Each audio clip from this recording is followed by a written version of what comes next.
back to the Sir English channel, where we bring you simple English stories to help you learn, enjoy, and grow. Today's story is a very special one.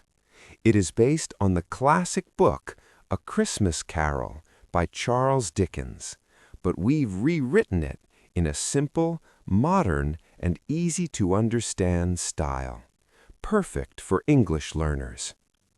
So sit back, relax, and let's begin our journey into the heartwarming story of a man who changed his life forever. The coldest heart in London. On a foggy winter afternoon in London, when the streets were covered with thin layers of snow and the bells of churches echoed across the city, a very old, very bitter man sat alone in his office. His name was Ebenezer Scrooge, and he was known by almost everyone in town. Sadly, he was not known because he was kind or generous. He was known because he was cold, cruel, and unfriendly. Some people joked that even winter itself could not compete with the coldness of Scrooge's heart. Scrooge owned a small business, an accounting office, where people came to pay their debts or discuss financial matters. His partner, Jacob Marley, had died exactly 7 years ago on Christmas Eve. Scrooge never changed the name on the sign. It still said Scrooge and Marley. When people came to the office, they often addressed him as Mr. Scrooge or Mr. Marley. Scrooge didn't bother correcting them. Money mattered more than names. Inside the office, Scrooge kept the temperature very low. Coal cost money, and Scrooge hated spending money. His poor clerk, Bob Cratchit, sat in a tiny corner at a small desk, trying desperately to warm his hands over a weak candle flame. His fingers shook from the cold, yet he never complained. Bob had a kind heart and a positive spirit, even though he didn't earn enough to take care of his family comfortably. As Christmas approached, everyone in London seemed cheerful, except Scrooge. Children sang carols in the streets, shops decorated their windows, and families prepared for celebration. But Scrooge found all of this extremely annoying. "Bah, humbug!" he shouted whenever Christmas was mentioned.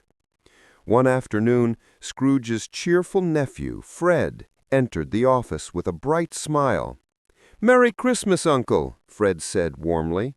Scrooge glared at him. "Christmas? What reason have you to be merry? You're poor enough. And what reason have you to be miserable? You're rich enough." "Bah, humbug!" Scrooge snapped. Fred invited him to dinner, but Scrooge refused. Fred wished him well and left, still smiling. Shortly after, 2 kind gentlemen entered the office requesting charity for the poor. "At this festive season, Mr. Scrooge, many people are in need," one man explained. "Are there no prisons?" Scrooge asked sharply. "Plenty, sir." "And the workhouses, are they still open?" "Yes, sir, but many would rather die than go there." "If they would rather die," Scrooge coldly replied, "they had better do it and decrease the surplus population." The men left heartbroken. Later that evening, Scrooge grudgingly gave Bob Cratchit permission to take Christmas Day off, warning him to come back early the following morning. That night, Scrooge walked home alone through the cold, dark streets. When he reached the door of his gloomy house, something strange happened. The metal door knocker suddenly transformed into the face of Jacob Marley, his dead partner. The face stared at him with ghostly eyes. Scrooge blinked. The face disappeared. "Humbug," he muttered, though his voice trembled slightly. Inside the house, he felt uneasy. After some nervous steps and a quick meal, he sat in his chair.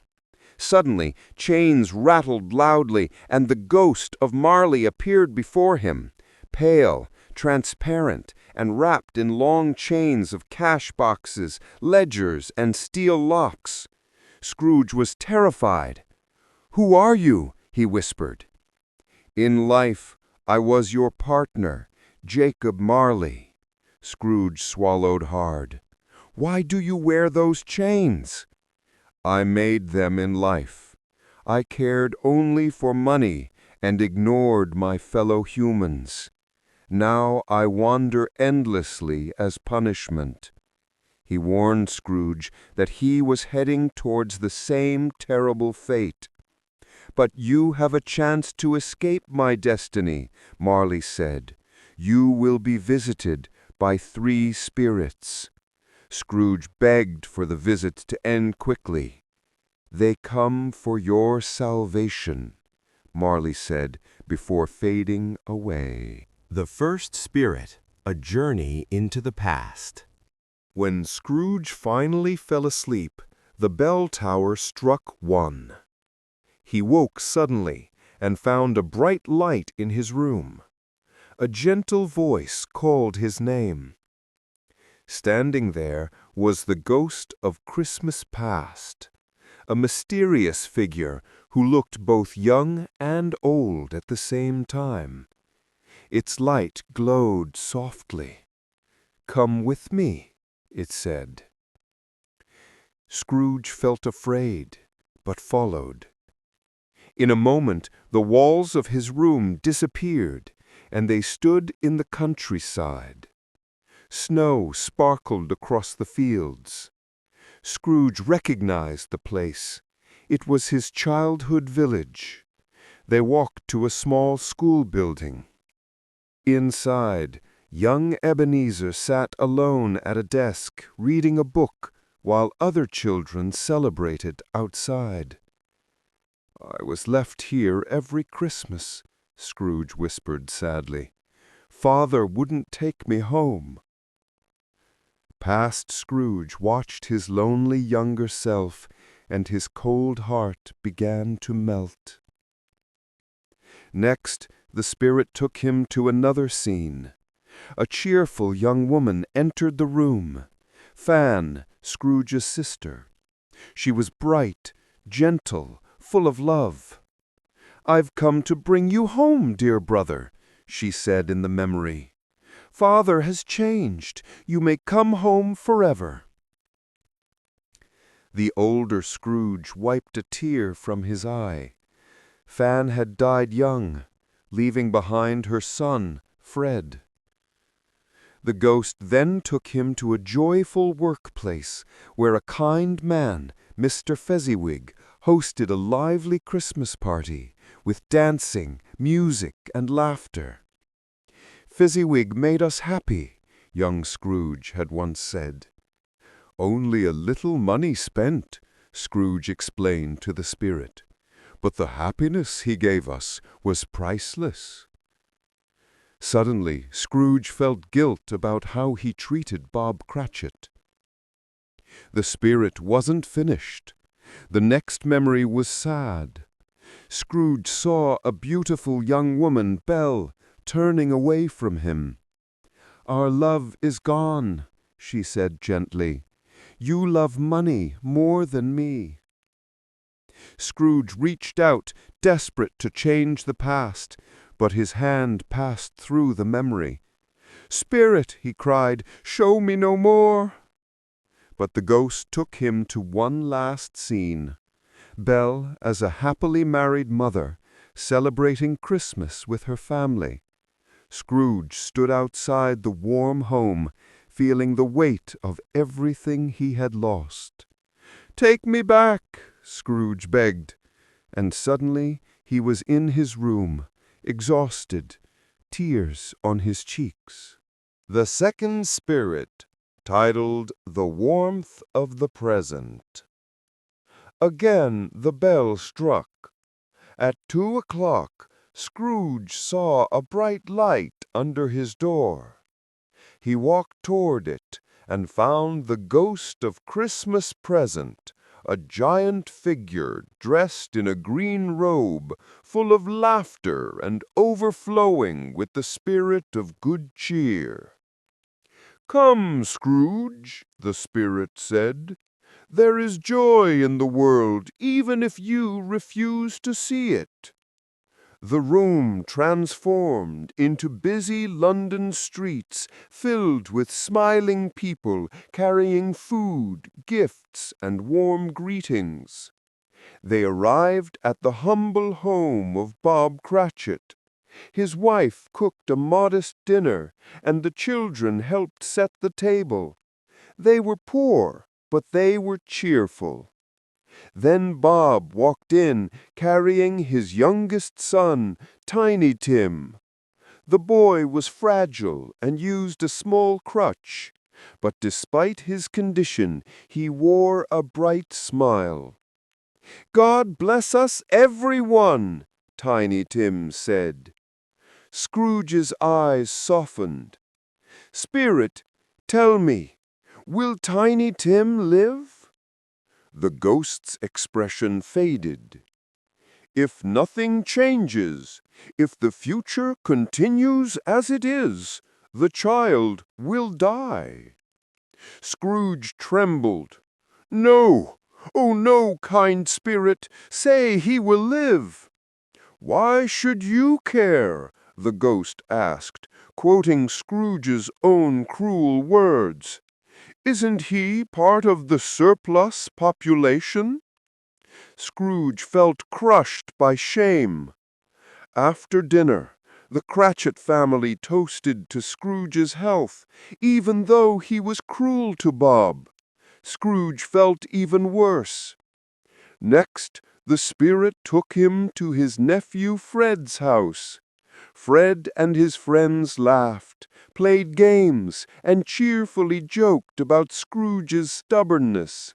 Yet Fred still toasted Scrooge with kindness. "Uncle Scrooge is a lonely man. I pity him. I will always invite him to Christmas dinner." Scrooge was stunned. He had pushed away love, yet his nephew held no anger toward him. At the end of the journey, the ghost's robe opened, revealing two starving children named Ignorance and Want, symbols of society's neglect. "Beware them both," the spirit warned, then disappeared. The final spirit, what may come. The clock struck 3. A cold feeling filled the room. The ghost of Christmas yet to come appeared, a dark, silent figure, dressed like a shadow. It did not speak, it simply pointed. Scrooge followed, shaking. They walked through the city where businessmen spoke casually about someone's death. No one seemed sad. "He died alone," one man said with a shrug. "No one will attend the funeral unless lunch is provided," another joked. Scrooge listened with fear, not yet realizing who they spoke of. Next, the spirit showed a poor couple relieved by someone's death. They owed the man money, and his passing gave them more time to pay. Then Scrooge saw a dark room where thieves sold stolen items, a dead man's clothes, sheets, and belongings. "Whose death brings such behavior?" Scrooge asked.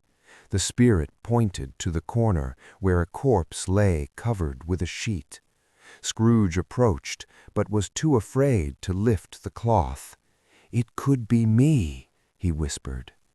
Then they visited the Cratchit home, silent and sad. Bob Cratchit sat in a chair, with Tiny Tim's crutch beside him. Tears streamed down his face. "My little child," Bob whispered. Tiny Tim was gone. "Spirit," Scrooge cried, "tell me these things can be changed." Finally, The spirit led Scrooge to a graveyard. It pointed to a gravestone. Scrooge's hands shook as he wiped the snow away. The name carved there was Ebenezer Scrooge. "No, spirit, not me.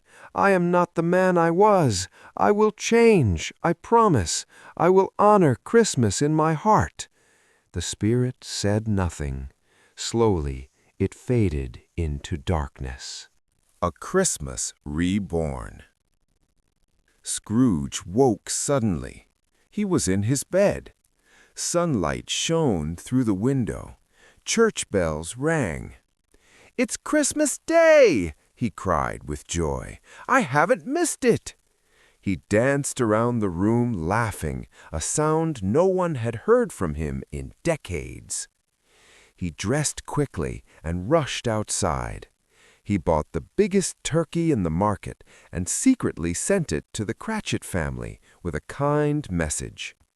Then he walked through the streets, wishing everyone a Merry Christmas. People were surprised, but pleasantly. Scrooge then arrived at Fred's house. When the door opened, he felt nervous. "May I come in?" Scrooge asked softly. Fred's face lit up. "Of course, Uncle. Welcome." That Christmas dinner was filled with laughter. Scrooge felt warmth he had denied himself for years. The next morning, Bob Cratchit arrived late, expecting anger. Instead, Scrooge surprised him with kindness.